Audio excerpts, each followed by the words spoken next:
कर रहे थे ऑसिलेशंस की exercise. We'll be right now doing the main exercises of oscillations and waves. ठीक है, एडिशनल हम बीच बीच में रिवीजन के साथ साथ कवर करते रहेंगे. So 14.17th question we had done. Now 18th question. Read the statement first. A cylindrical piece of cork of density of base area A and height h floats in a liquid of density rho L. एक cylindrical cork का piece है जिसकी density rho है and it is floating in a liquid of density rho L. The cork is depressed slightly and then released.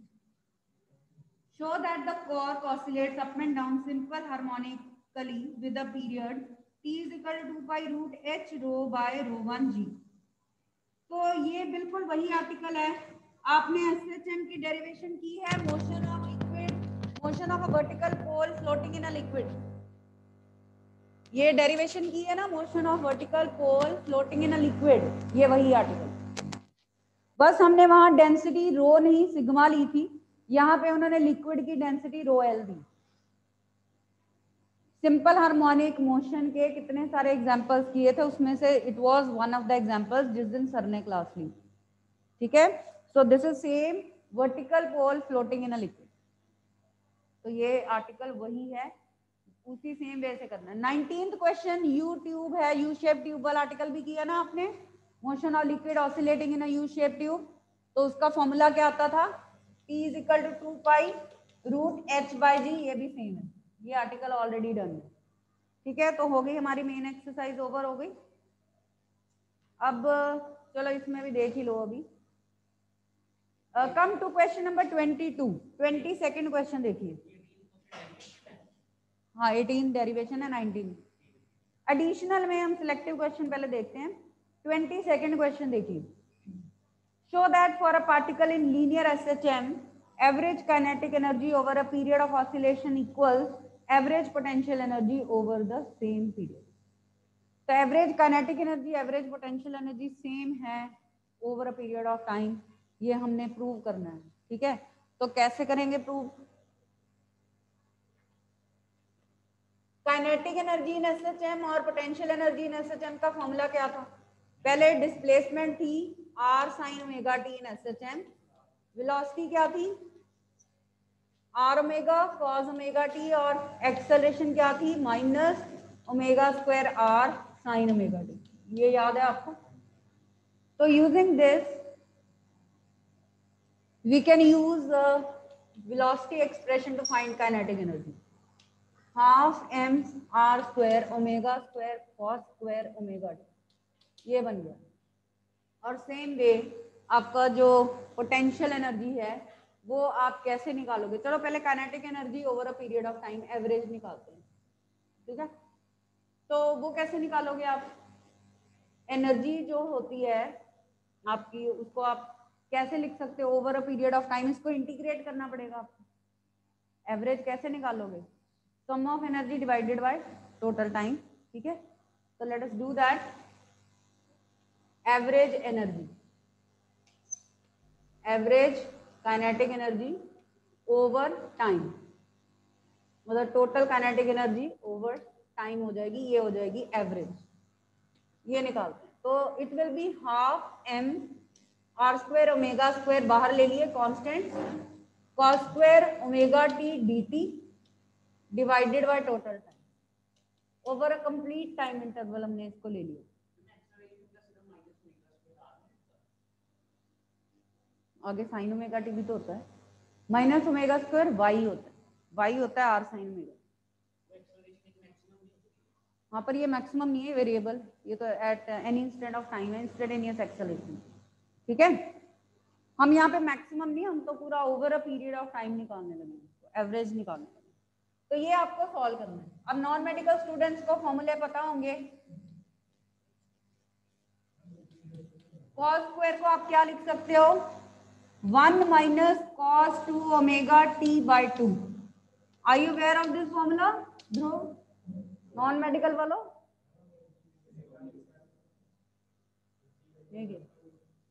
Cos square theta का formula नहीं आता. 2 cos square theta is 1 minus cos 2 theta, वही है। हाँ, और 1 plus cos 2 theta हो तो वो होता है आगे sin स्क्वायर थीटा होता है बाय 2। तो ये हमने यूज किया। cos स्क्वायर ओमेगा टी को आप लिख सकते हो 1 माइनस cos 2 थीटा बाय 2। अब इस इंटेग्रल को सॉल्व करना है आपने, उसी तरह से फिर पोटेंशियल एनर्जी को करना है। 2 बाहर निकाल लो, पहले तो पूरे में से 2 बाहर निकाल लो and divide it into 2 parts, 2 integral 1 dt minus cos 2 omega T dt। 2 integrals में डिवाइड कर दो, 2 पार्ट्स में डिवाइड कर दिया। इसको सॉल्व करना है अब आपने। What is 1 dt? t with in the limit 0 to t, इसका आ जाएगा t minus cos 2 omega t का इंटीग्रल क्या होता है? Plus sin 2 omega t over 2 omega with in the limits 0 to t। इसको सेपरेट कर लिया, 2 बाहर निकाल लिया, 1 dt minus cos 2 omega t dt, separate कर दिया दोनों टर्म्स को। ठीक है, सिंपल स्टेप है ये तो। अब इसमें हमने इंटीग्रेट कर दिया, 1 dt का आ जाएगा t और cos 2 ओमेगा t का इंटीग्रल क्या है? sin 2 omega t over 2 omega. Differentiation में चेन रूल में हम मल्टीप्लाई करते हैं कोएफिशिएंट ऑफ टाइम के साथ, उसमें हम 2 ओमेगा को मल्टीप्लाई करते हैं, यहाँ इंटीग्रेशन में हम उसको डिवाइड करते हैं। याद है ना, रिकॉल कर लो। सो m r square omega square 4t into T minus 1/2 omega बाहर। अब लिमिट्स पुट करो, अपर लिमिट ओमेगा का लिख लो 2 पाई बाय टी और टी को लिखो upper limit minus lower limit. ये क्या आ गया? साइन 4 पाई, साइन n पाई 0 होता है, साइन 4 पाई भी 0 हो गया, साइन 0 भी 0 हो गया, ये अंदर वाली टर्म सारी वैनिश हो गई। तो ये आपके पास सिर्फ इतना ही रह गया।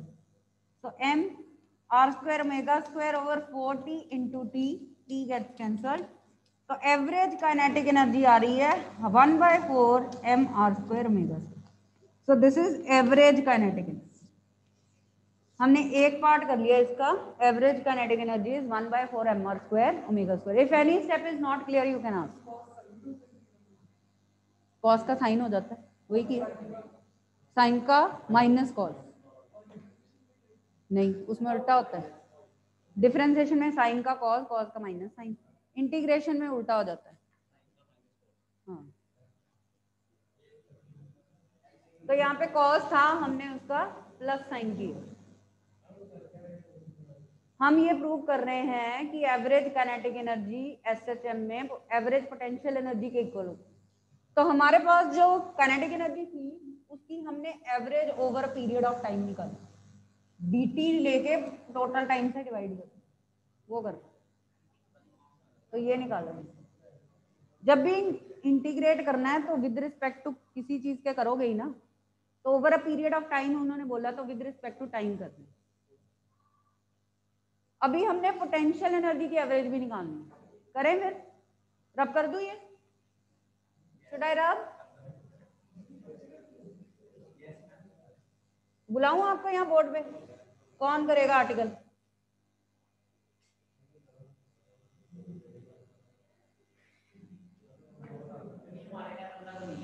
तो और किसके लेवल का? आपकी बुक में है, आपकी लेवल का ही है।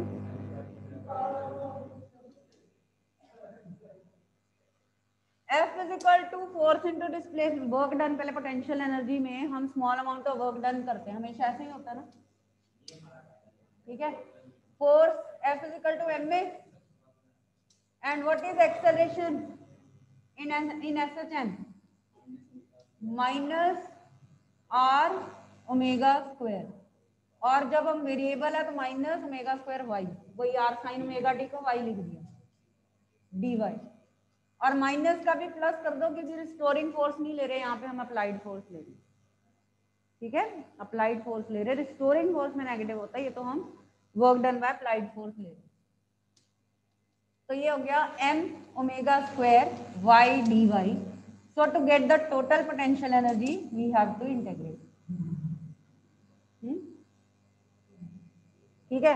तो ये तो चलो पोटेंशियल एनर्जी का फॉर्मूला यहाँ से आ जाएगा, क्या होता है, half m omega square y square, ये आता है। यहाँ से तो ये आ गया, बट हमने अभी एवरेज निकालनी है। अब y की वैल्यू पुट कर दो, y is r sine omega t, ये बन गया अब आपका पोटेंशियल एनर्जी का फॉर्मूला। ये तो मैंने रिपीट ही किया, ये हम ऑलरेडी कर चुके हैं, ठीक है। ये तो मैंने अभी पोटेंशियल एनर्जी की डेरिवेशन की, that we have already done energy in SHM.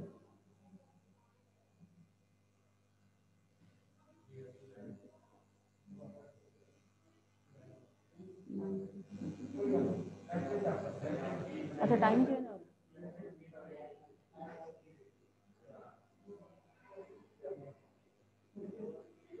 अच्छा टेस्ट के बाद में 12 से 12:40।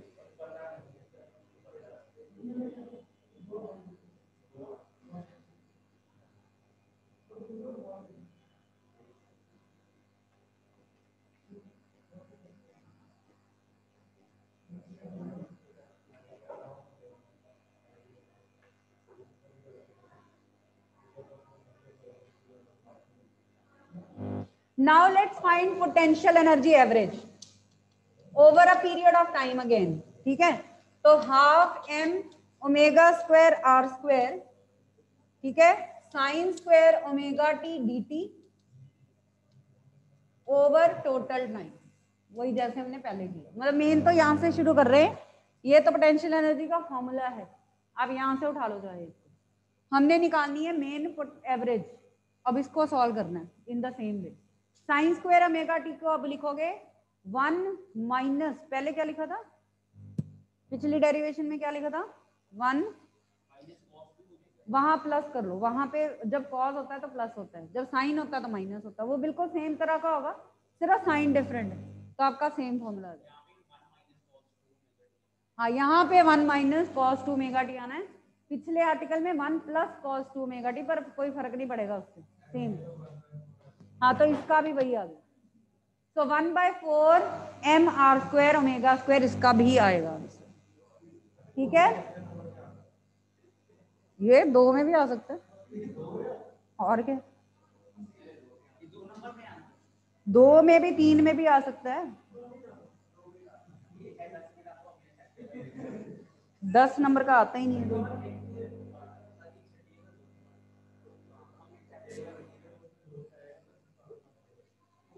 एक मिनट, इसमें कोई प्रॉब्लम नहीं है, आप काइनेटिक पोटेंशियल एनर्जी का फॉर्मूला आपको पता है, बस एवरेज निकालनी है, डीटी करके ओवर टोटल टाइम करना, बस उस इंटीग्रल को सॉल्व। क्यों, एक मिनट तो फॉर्मूला नोट करो आप, है ना, sine square theta 1 minus cos 2 theta over 2, और cos square theta is 1 plus cos 2 theta by 2, बस ये एक नया फॉर्मूला यूज किया, बाकी आगे सब सेम है। ये क्या है, ये पता है क्या है पहले, तो फिर इसको आप देखो ही मत, ये देखो, मैं यहाँ से शुरू करती हूँ। पोटेंशियल एनर्जी का फॉर्मूला होता है एसएचएम में half m omega square y square, यहाँ से समझ आता है, ठीक है, ये आता है ना। अब एसएचएम में वाई क्या होता है, आर साइन ओमेगा टी, ये भी आता है ना। इसको हम यहाँ पुट करें, पोटेंशियल एनर्जी क्या हो गई, half m omega square r square sine square omega t. अब समझ में आता है। अब हमने इसकी एवरेज निकालने के लिए इधर dt और टोटल टाइम से डिवाइड कर, अगर हमने dt से मल्टीप्लाई किया है तो टाइम से डिवाइड भी तो करना पड़ेगा ना, नहीं तो डायमेंशनली गलत हो जाएगा। उसको अब सॉल्व किए, इंटीग्रेशन का साइन कहां से आया, देखो ये सिर्फ पोटेंशियल एनर्जी, आपको average potential energy over a period of time चाहिए। एवरेज का फॉर्मूला क्या होता है, sum of potential energy over a period of time over total time. तो सम ऑफ कैसे निकालेंगे, इंटीग्रेशन से। इंटीग्रेशन बेसिकली क्या होता है, समेशन, सम, ठीक है, अब पता चल गया। और डिफरेंशिएशन बेसिकली डिफरेंसेस होते हैं, difference in x with time, उसको हम वेलोसिटी बोलते हैं। Difference in velocity with time, उसको हम एक्सेलरेशन बोलते हैं।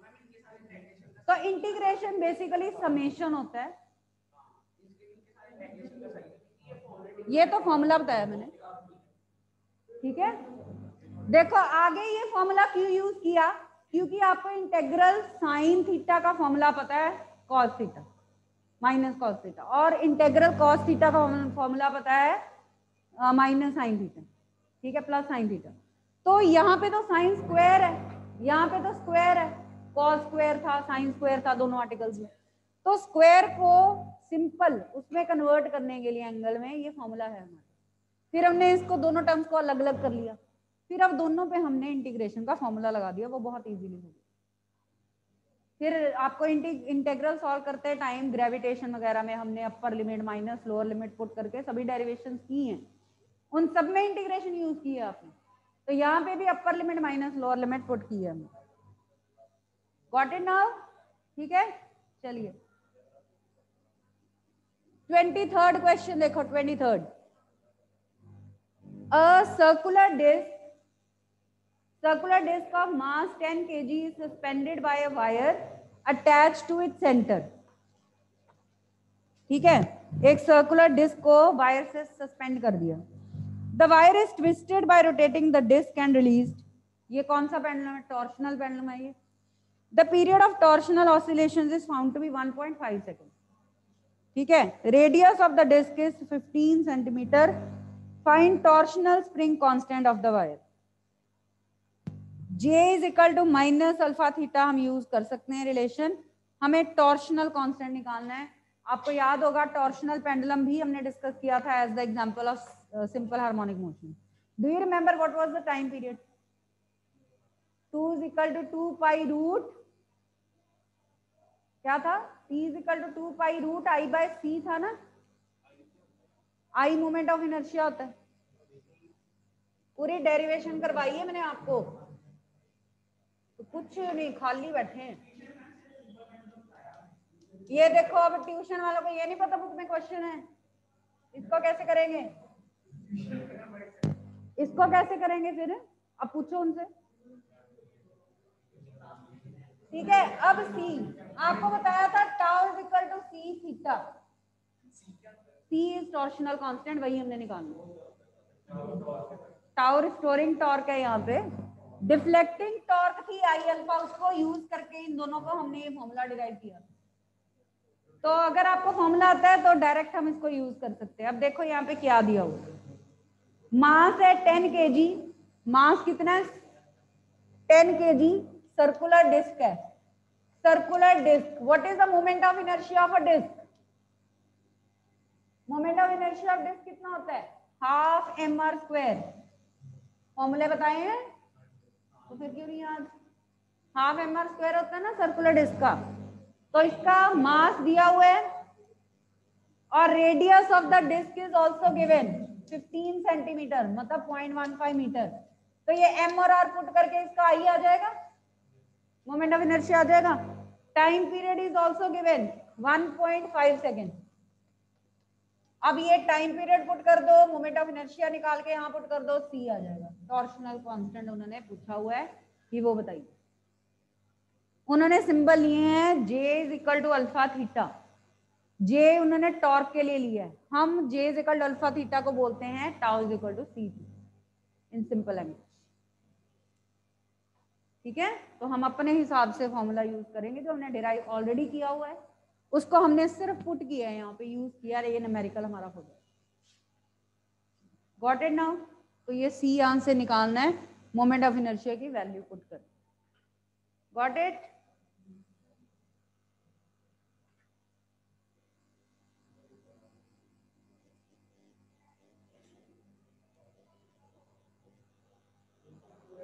चलो 24th क्वेश्चन देखिए, आज ऑसिलेशन की एक्सरसाइज खत्म कर देते हैं।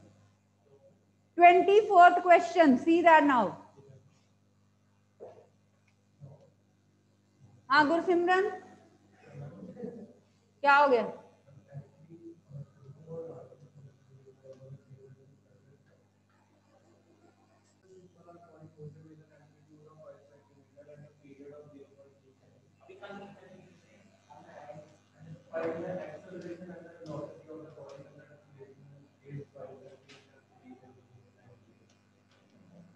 हाँ जी, तो अब इसमें 24 क्वेश्चन में गिवन है body describes SHM with an amplitude of 5 centimetre, R 5 है आपका, एंड पीरियड ऑफ 0.2 सेकेंड, ये टाइम पीरियड दिया हुआ है. Find acceleration and velocity of the body. ठीक है, body when displacement is first part 5 centimetre, 3 centimetre, 0. तो एक पार्ट कर लेते हैं, वैसे बाकी पार्ट को लो. ठीक है, पहले तो फॉर्मूले आने चाहिए. v is equal to omega under root R square minus Y square in SHM. तो बस ये आपका यहाँ पे वैल्यूज पुट करना है और आंसर आ जाना है. और एक्सेलेरेशन का फॉर्मूला क्या होता है? हाँ, माइनस ओमेगा स्क्वायर वाई. अच्छा, वाई कहाँ है? वाई कहाँ है? फिर ओमेगा और टी दिए हुए. हाँ, तो करो ना फिर, ये भी करना तो एफर्ट करेगा ही, पड़ेगा ही ना. y पहले निकालना पड़ेगा r साइन ओमेगा t से, और ओमेगा निकालना पड़ेगा 2 पाई बाय t से.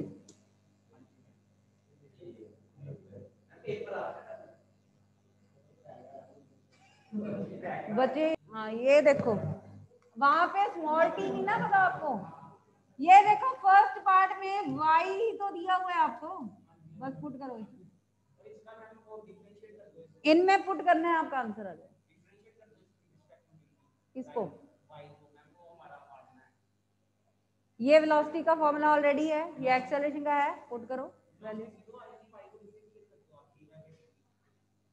नहीं तो वेलोसिटी 0 आने दो, 5 सेंटीमीटर पे 0 होगी, एक्सट्रीम पोजीशन होगी ना ये, तो फिर क्यों करना है? ये आपकी वेलोसिटी 0 आ गई. Acceleration minus omega square into Y, वो ओमेगा 2 पाई बाय टी से निकाल. ठीक है, कहाँ पे? हाँ, वो भी है. उसी को आगे जब हम पुट करते हैं, सॉल्व करते हैं, तो ये आ जाता है. दोनों फॉर्मूले हैं वेलोसिटी के.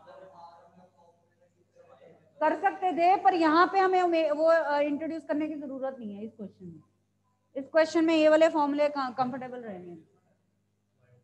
वाई डिस्प्लेसमेंट दी हुई है आपको ऑलरेडी. ठीक है,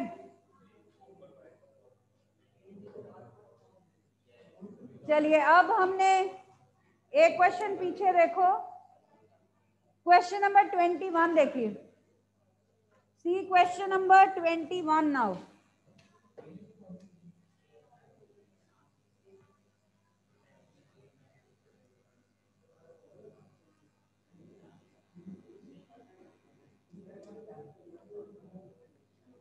You are riding in an automobile of mass 3000 kg. Mass है 3000. Assuming that you are examining the oscillation characteristics of its suspension system, the suspension sags 15 centimeter. मतलब डिस्प्लेसमेंट इतनी हो जाती है when entire automobile is placed on it. इतनी extension होती है. ठीक है. Also, the amplitude of oscillation decreases by 50% during one complete oscillation. Estimate the values of spring constant K. B part damping constant में. damping constant नहीं करना, आपके syllabus में नहीं है, हमें spring constant निकालना है. ठीक है, तो ये बहुत ही सिंपल कॉन्सेप्ट है. बताओ कैसे निकालोगे? एक ऑटोमोबाइल है, उसमें स्प्रिंग लगे होते हैं, है ना. तो जब उसके ऊपर उस व्हीकल की बॉडी रखते हैं तो उसमें इतना डिप्रेशन आता है, इतनी मतलब स्ट्रेचिंग होती है. तो उन्होंने बोला कि उन स्प्रिंग्स का स्प्रिंग कांस्टेंट निकालो. MA is equal to KX. ये यूज हो जाएगा. ठीक है, और उन्होंने बोला है कि ऑफ ईच व्हील, K निकालना है एक व्हील का. assuming that each wheel supports 750 kg.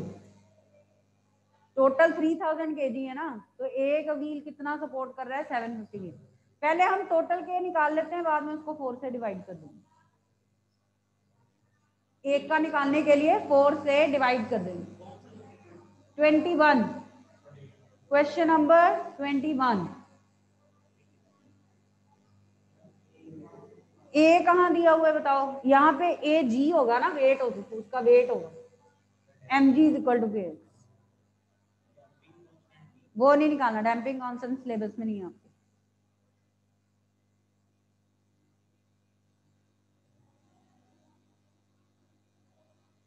ठीक है, यहां से के आ जाएगा। अगर आप मास 750 निकालते हो तो एक का पहले ही आ जाएगा, 3000 मत यूज करो, एक का ही इसमें पुट कर दो 750 हाँ जी ठीक है। सो ऑसिलेशंस की exercise that is over now and once again